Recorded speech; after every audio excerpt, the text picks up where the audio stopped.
Salam, selamat pagi sahabat terkasih. Hari ini kita memasuki masa Advent, masa menanti, masa menata hati. Kita merenungkan sebuah seruan yang mengguncang padang gurun, tapi juga mengguncang hati. Bertobatlah, sebab kerajaan surga sudah dekat. Matius 3 ayat 2. Ayat ini sederhana, tetapi memiliki kedalaman yang luar biasa untuk hidup kita hari ini. Sahabat terkasih, pada waktu itu Yohanes Pembaptis muncul setelah sekitar 400 tahun masa sunyi. Sejak kitab Maleakhi, tidak ada nabi, tidak ada suara dari langit, dan tiba-tiba muncul seorang yang berseru di padang gurun. Tema utamanya bukan datang ke gereja, bukan ikut ritual, bukan menerima berkat, tetapi bertobatlah. Namun, pertobatan di masa Yohanes Pembaptis berbeda dengan yang sering dipahami setelah kebangkitan Tuhan Yesus. Banyak orang zaman sekarang menganggap bertobat sama dengan menerima Yesus sebagai juru selamat. Itu benar, tapi bukan konteks ayat ini. Pertobatan yang Yohanes serukan adalah berubah arah, berubah pikiran, berubah hidup.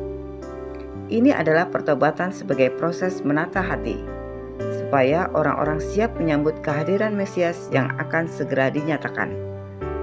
Jadi, arti pertobatan di sini bukan keputusan satu kali.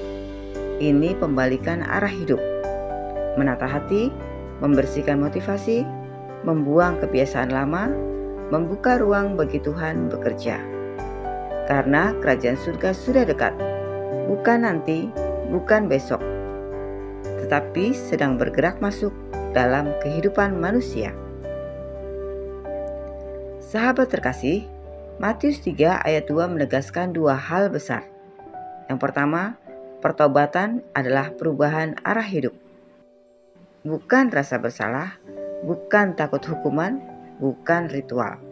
Pertobatan menurut Yohanes adalah sadar bahwa hidup sudah melebar dari jalurnya, lalu kembali ke arah Tuhan, dan menata ulang hidup untuk menyambut apa yang Tuhan akan kerjakan.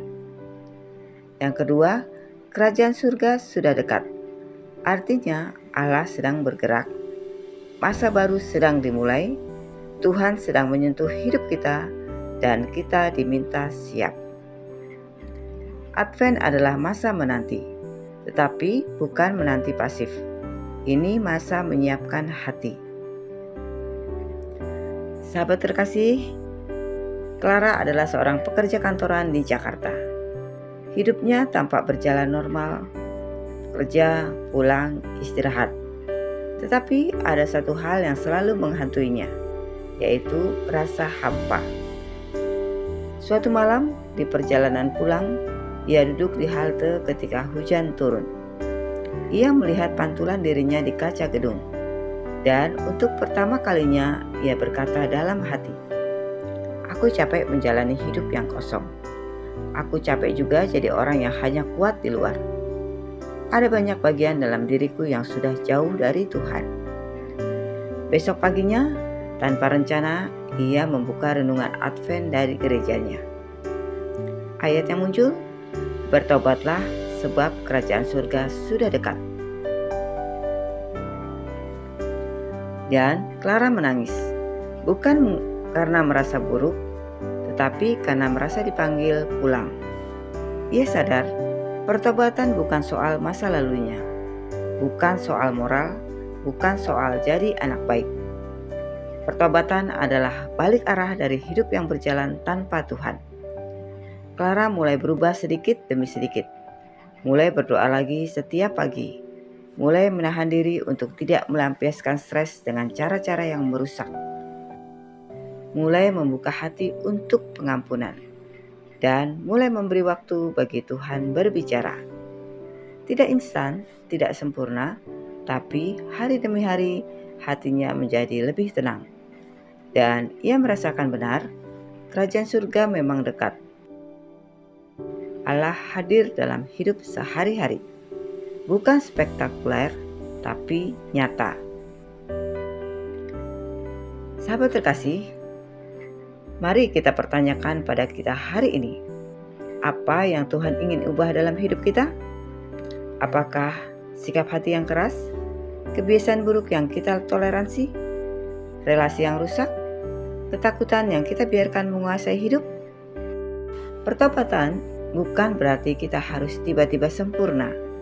Pertobatan berarti ambil satu langkah ke arah Tuhan hari ini. Sebagai contoh, mulai berdoa 5 menit sebelum aktivitas. Berhenti berkata kasar. Menahan diri dari hal yang kita tahu menjauhkan dari Tuhan. Mengampuni satu orang yang selama ini kita simpan di hati. Karena ketika hati kita berubah arah, kerajaan surga akan terasa semakin dekat. Sahabat terkasih, mari kita berdoa bersama. Bapa yang Maha Baik, pada masa Advent ini kami ingin menata hati kami. Ajari kami bertobat, bukan hanya merasa bersalah, tetapi benar-benar berubah arah. Siapkan hidup kami menyambut hadirat-Mu. Datanglah kerajaan-Mu dalam setiap bagian hidup kami. Dalam nama Tuhan Yesus Kristus, kami berdoa dan mengucap syukur. Amin. Sahabat terkasih, terima kasih sudah mengikuti renungan pagi ini. Jangan lupa untuk klik like, komen, share, dan subscribe ya, supaya lebih banyak orang mengalami berkat Tuhan di masa Advent ini. Sampai jumpa di renungan berikutnya. Selamat beraktivitas. Tuhan Yesus memberkati.